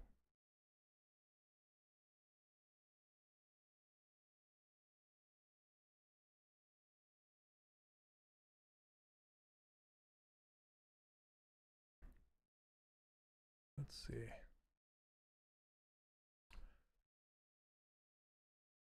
Art is weird. Like you could be a master painter or someone great at BS or have a great eye for composition and texture that makes that look super simple that turns out just right. Like you don't need to have. Now, I when you said like you don't need to have great technical skills, I I would say that you would need to have great technical skills for the thing you're trying to do at the time. So like if you're trying to model something in ZBrush, you need to know how to do that, what you're trying to do in ZBrush. But if you already have good art skills, like sculpting skills, the sculpting skills is it's a lifetime. It takes you a lifetime to learn that stuff, right? Technical skills, like they change so often, it's not a lifetime to learn that stuff. It's just like in the moment, you need to learn that. So what I'm trying to say is like artistic skills transfer. They don't transfer one-to-one, of course, but they do transfer.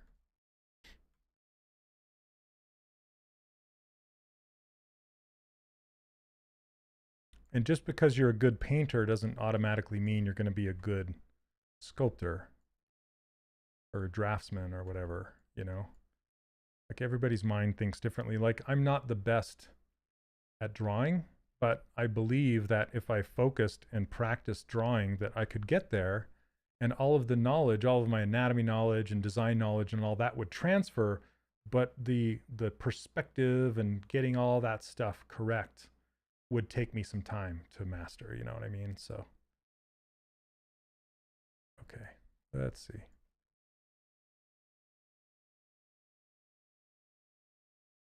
But you have a head start, essentially. Like if today I decided, you know what, I'm going to get better at watercolor or something like that. Like I'm going to learn how to watercolor. And me starting to learn how to watercolor versus somebody who's like never done art in their life and knows nothing of color and perspective and all of that stuff would take a lot longer to learn it. Let's see. When I say, and not even a lot longer, just you know, there's different challenges.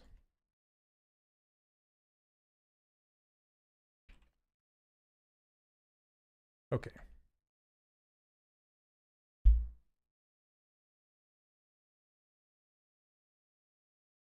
Now I'm thinking about having his thumb up on the handle, like kind of like this.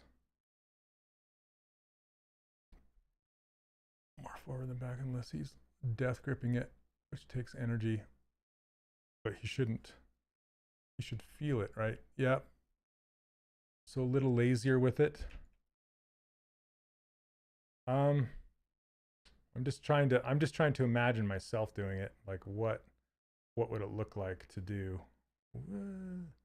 And I just naturally your thumb is going to roll. Let me see if I can put it in the camera. Well, maybe my left hand. When I do it, my thumb hand is just kind of naturally goes back for me. That's why I was doing it. And then and lazily would be like you'd be dumping it forward, right? So maybe you're talking about in this direction. Like in this direction. Yeah. So maybe like that.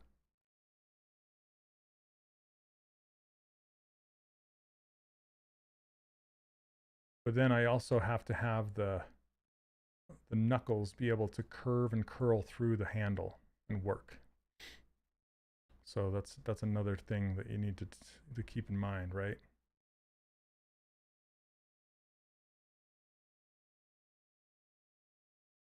Okay. Yeah, let's put it like this and try and pose that hand to it. We'll see how it goes. All right.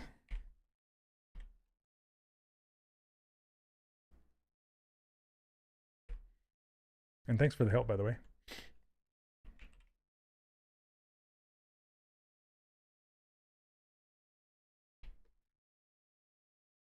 Okay, I'm going to kind of power through this a little bit.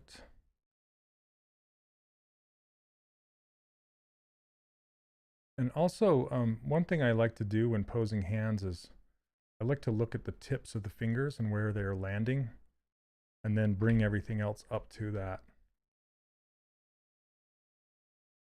Because if you start with like from the palm and go forward, it's a little more difficult to get the fingers naturally lining up, you know? And that also helps with drawing hands. If you put the tips, like imagine where the tips would be in space, it's much easier to, and you get it to look right, and it just feels right in your gut, like it looks and feels right.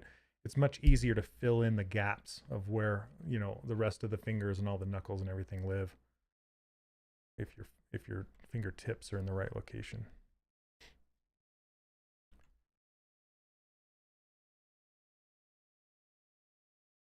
Okay, let's see here.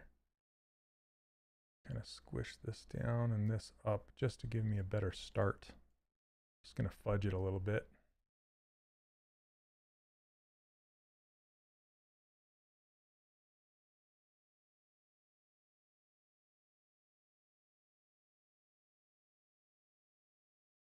Okay. But when you're making a fist, that rule doesn't necessarily ring true.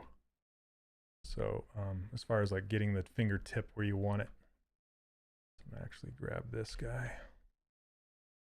Oops. We'll start with the middle finger.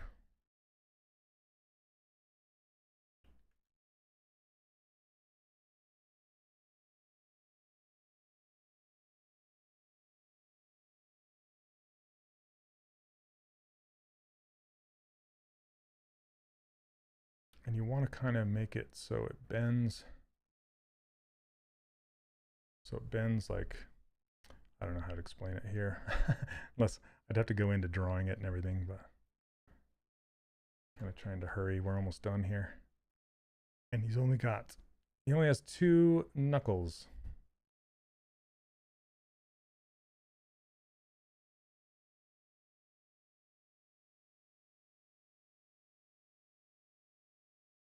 So much easier to pose something that is has polygroups already set like this.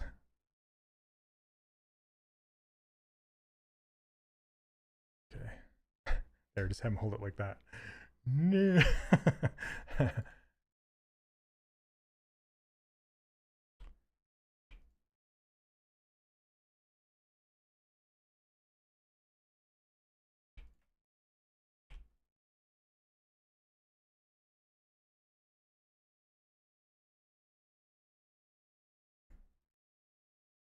Okay, now it's pretty important to keep no gaps. Keep no gaps. Is that a sentence? You don't want gaps in between your fingers. It's really hard to keep your fingers apart when you're making a fist. You have to like be deliberate about it, and then it doesn't feel natural.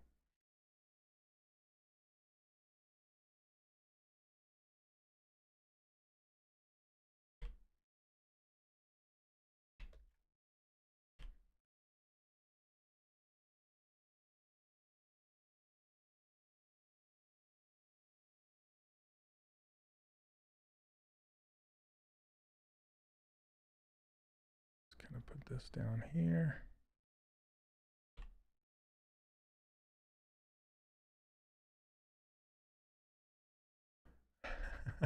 Tiger fight in Kung Fu, I guess.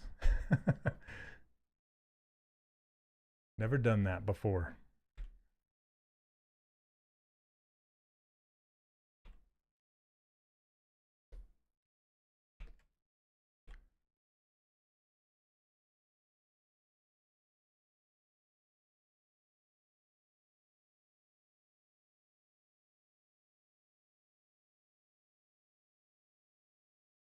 You want to be paying attention to arcs. These fingers have arcs.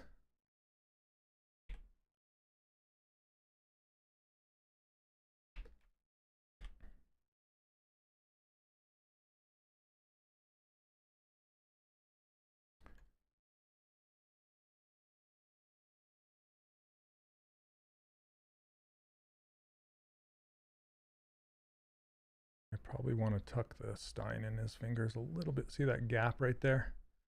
We'll see how it looks, but I might tuck that in just a little more.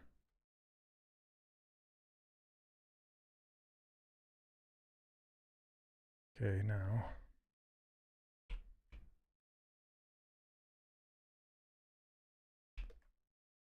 The final finger.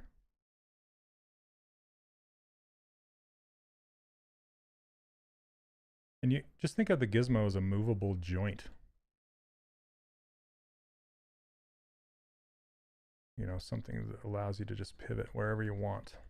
That's exactly what it is.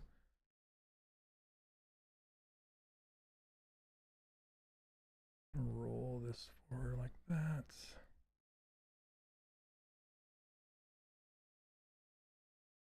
close this gap.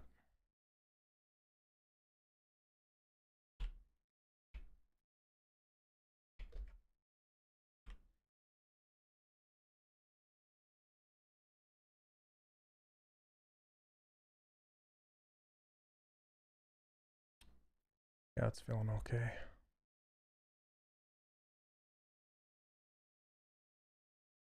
And I do like to keep the wireframes when I'm doing this stuff, just so I can see what parts I'm posing and what parts where and yada yada. And then I can turn on topological on my move brush and just finely tune these bits. See how the knuckles they're not lined up anymore. Just looking for those arcs.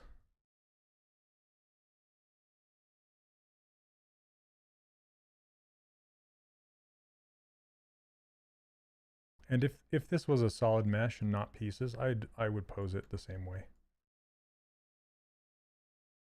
So, okay, let's back out and see what this looks like.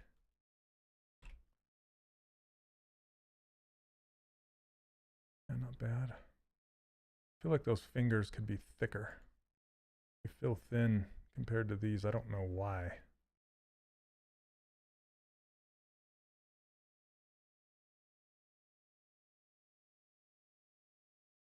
Okay, and if I wanted to bring the stein in just a little bit, tucked into the fingers a little bit, I just wanted to see what it looked like. No, I think we're good. So it moves away from that thumb and looks a little baby like that. Maybe down just a tad.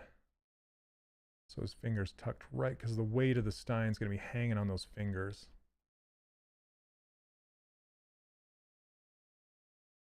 And then I kind of want to close the gap in here. So maybe go like this. Well, thanks, Ryan. I appreciate it. Just going to bring this in a little bit.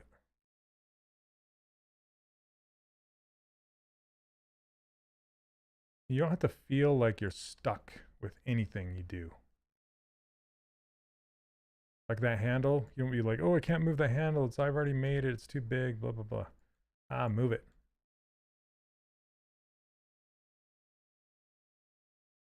Move it, move it.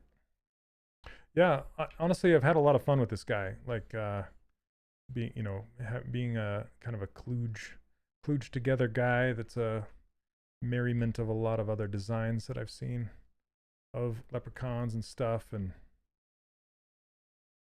yeah, I think he turned out pretty good.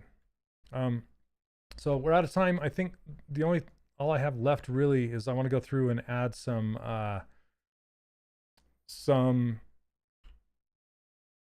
what am I trying to say? Some gradients in the colors.